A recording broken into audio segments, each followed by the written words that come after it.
Well, with me now from Vancouver is Dr. Gary Marcus, a leading AI expert and author of Taming Silicon Valley. And in Beijing is Victor Gao, the Vice President of the Center for China and Globalization, who previously worked closely with former Chinese leader Deng Xiaoping. Welcome to you both.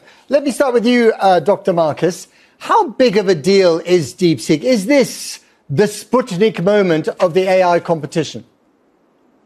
It certainly redefines the race. It's not the solution to artificial general intelligence. It's not much smarter than earlier models, but it's a lot cheaper. That fundamentally changes the economics, and it brings China, basically up to speed with the U.S. And so it reshuffles the global political game. There is some skepticism among some experts about how cheap it actually is and how many chips it has used. Is that justified skepticism, or can we believe what we're being told by DeepSeek? I think it's probably roughly true. They made a bunch of optimizations that make sense, having read the paper. We'll find out in very short order because a lot of people are replicating it. But it would be kind of crazy for them to make all this press and then not have something that's replicable. They would burn their reputation in a matter of weeks. So I think it's probably at least roughly true.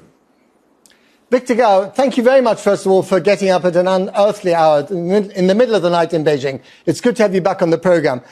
What is the point of DeepSeek?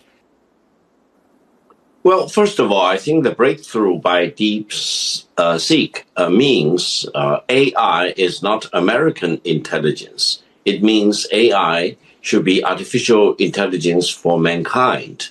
It also means that there is not one single pathway in the development of AI, and no one has a monopoly of AI.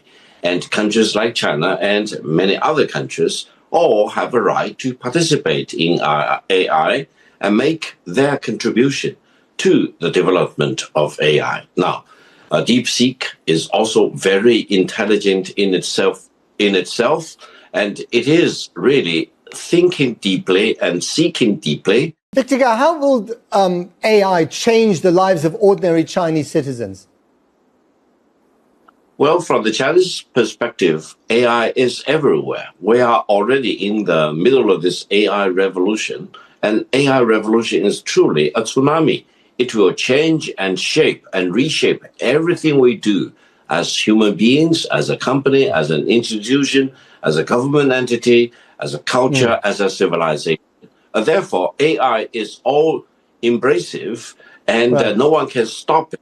And there is no monopoly of AI. No one should indulge in the fantasy that it can achieve a monopoly in AI and deny other country or other cultures their right to participate in this AI revolution. Okay, just briefly on tariffs. I mean, Donald Trump has threatened Chinese tariffs against China over and over again. He hasn't mentioned them so much in the last week, but is that something that could really, harm the Chinese economy and the AI part of it? Briefly. Well, for the tariffs to be imposed by the United States on Chinese exports to the United States, let's be very honest.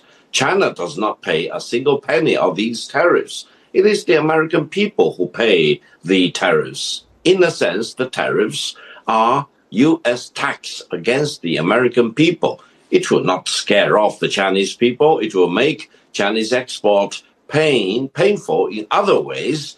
Therefore, I think President Trump, in his second term, will be smarter and more sophisticated and will realize, despite of all his bluffing, that tariffs are limited in their use.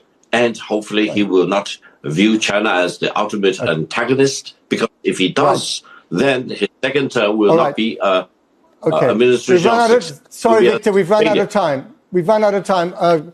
Gary Marcus, we've run out of time, but thank you to both of you.